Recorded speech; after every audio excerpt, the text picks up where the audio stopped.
About a year ago, my buddy Che hit me up with an intriguing proposition. A project car. You know, I picked this thing up for 600 bucks, but then I had to get it towed because it didn't run, and I had to get it towed again. I had to get a motor, a bunch of parts. Yeah. Now, Che isn't exactly what you call a car guy. So my first question was, who's gonna tackle this project with you? Don't worry, Peter, we got this. He said, Mike, don't worry. I have a hidden master of racing who lives deep inside the mountains. I was both intrigued and curious. A hidden master of racing? Hi, good morning, Master. In the mountains? Well, that sounds like a beginning of a kung fu movie. A lone rider. Fast forward a few months, and I found myself privileged enough to meet with this mysterious racing maestro. Good morning. How are you doing, sir? Bill, this is Mike. Bill? Mike, Nice to meet you, Bill. Derek. Derek, nice to meet you, Derek. No, Mike. Mike. Yeah, That's sorry. Bill.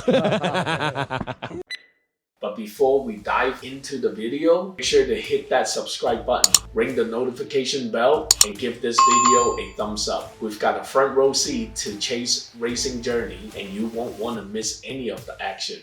So without further ado, let's meet the man behind the wheel, the hidden master of racing. Today, thank you for joining our video here, and I want to introduce you to a professional race car driver and somebody I can call my friend, Derek Clementson. I'm going to interview him, get to know him better, and so that way the rest of you can know him better. I've had the privilege of spending time and getting to know this fella. How long we known each other? Oh. Since Davis, baby. Yeah, baby. Two presidents, three presidents. Yeah. So Derek, I mean, tell me about yourself. Where did you grow up from?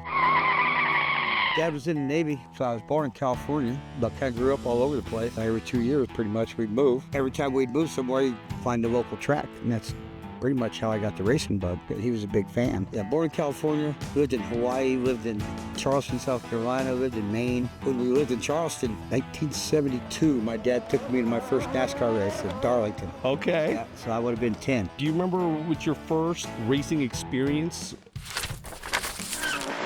First time I was on a track was in '83 in my Mustang in a one-on-one street drag at Colorado National. Right. And Half-mile dirt track. We went home after that and uncapped the headers for the race and had it all screwed up. Couldn't get it back together. Had to drive all the way back to Cheyenne with just cherry bombs, just loud. Yeah, we started on our first race car after that. And the next season we were running the Bombers. It would have been, I think '84 would have been our first season. That was '83 I think, when we ran the Mustang. Colorado, where Colorado National is now. Right. But it was a half-mile dirt track. Oh, my bad. It was fun. It was fast. Yeah. It was fast. And how did you do, like when you were first starting out? I sucked. Yeah, I said, no, they called me Crash. Yeah. That's a true story. So when you were first starting out, you weren't as good as you thought, you know. I thought I was good. Yeah. But until like you got your first experience, that was something else. It was a big learning curve. Yeah. Found it real quick to know shit. Sometimes it's okay to lift off the throttle. So that was a big lesson. So what were like your first lessons, like when you were starting out? I used to drive at the hood ornament and not drive out in front of me. So we used to do drills. Brother go like, yo, you're coming out of turn 4, where are you looking? Turn 1. Going in turn 1, where are you looking? Turn 2. So just to drive ahead of you, so to try not to crash. Right. Hence the name. But that learning curve, I mean, how quickly were you able to how many races did it take to kind of overcome that? That first stint in the Bomber was like 4 or 5 years, so I didn't win shit. Never won a race. Got progressively better. We got to where we were competitive, but never won a race. I think we thought we knew what we were doing, and yeah, that first Nova we built, I don't know how heavy that thing, we never weighed it. But the rear part of the roll cage was built out of 3-inch drill stem. It was just a tank. You've had like 32 competitive wins. Features, yeah. Main events. I mean, I took a break. I quit racing. Got married. Kids were little. I didn't race, I don't know, from like '87. Started again in '93. when I went to work for Auto Emergency and my buddy Tony. Not only did I work with him, we got to be friends. And he used to race. He used to race at Inglewood Speedway. Drove figure eights and late models back in the early 70s. We were both race fans. So next thing you know, I come across this car and that Ford I was telling you about earlier. You're saying like $175? Yeah. Yeah. I drove a mobile repair truck when I first moved to Denver, and I was fixing somebody's car, and you had this old Ford sitting beside the driveway. I said, called the boss up, we took it home, and that was it. That was 93, and that's when I won my first race. And so at 84 you started, and then 93, that's when you won your first. Okay, and that was in the same vehicle, the Ford with the $175. Yeah, enduro car. Take your car off the street, take the interior out, take the glass out, just had a basic roll bar. And we're talking about 200 miles or 2 hours straight. 200 laps. 200 laps. I'm sorry, 2 hours and 200 laps. Right? It was like 60 cars. And did you have to qualify? No, they just let anybody pay your money, and they line everybody up and throw the green flag. They don't clear the wrecks. They leave the wrecks for obstacles. Really? What? Unless somebody's hurt or the track is totally blocked. Right. It won't stop the race. And if they do, they throw a red flag, and everybody stops where they're at, and they take care of whatever they got to do, and then they just throw the green flag again. And then you start right there. Right there. Yeah. You didn't have to have a super fast car. You had to have a strong car. You just had no problems. And you could do it. Then it got to be the enduros. There were some sharks running around. You had to show up with a fast car because there was a number of fast cars. If any one of them had a good race, then no problems.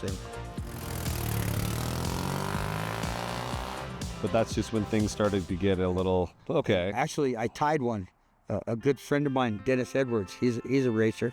He's a gearhead. That's how him and I met. It was my second race I won. They had a red flag. The track was blocked. And I parked up next to the grandstand, and you had to provide your own scorekeeper, he said. And my scorekeeper, who was one of our sponsors, a parts guy, owns a parts store, he'd come down and he told me, he said, you're in second place. 55X is in first. There's 15 laps to go. And I could see him where he was in turn 1 and I was in turn 4. Mm-hmm. I caught him on the white flag lap, and we had a drag race, and they said, this has never happened before. They didn't know what to do. We don't know who won. It was just like photo finish. Yeah. It was like neck and neck. In one of these 200-lap jalopy races, whatever you want to call them. Right. They had never had that happen. So you got me and Dennis off to the side. He's like, well, here's what I'm thinking. We can handle this one of two ways. We can flip a coin, winner take all, or we could split first and second prize money and give you both a trophy. Me and Dennis looked at each other and said, yep, that sounds good. That sounds good. We've got to be real good friends. So we each it paid $500 for first and $400 for second. So we each got $450 in a trophy. They only had one trophy at the place, at the track. So we flipped a coin to see who got that one, and he won. They made another one up for me, and his wife was bitching because she was his scorekeeper. She's like, you guys went 201 laps. If you'd threw the checker flag on lap 200, which is the advertised distance, right, Dennis would have won. And she was right. Oh. And the track's like, well, there's always some scoring errors. So we always run an extra lap just in case there's a scoring error. We've always done it that way. Right. So she was right. Oh, man, the technicalities. One of my trophies down there, it says Enduro 201 on it. 201.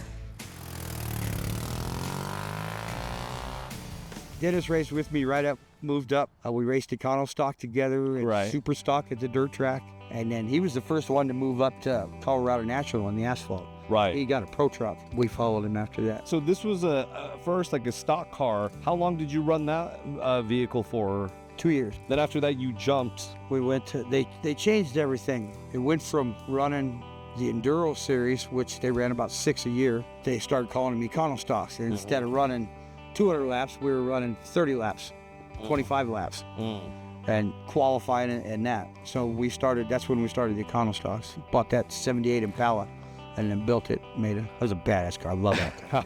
Love that car.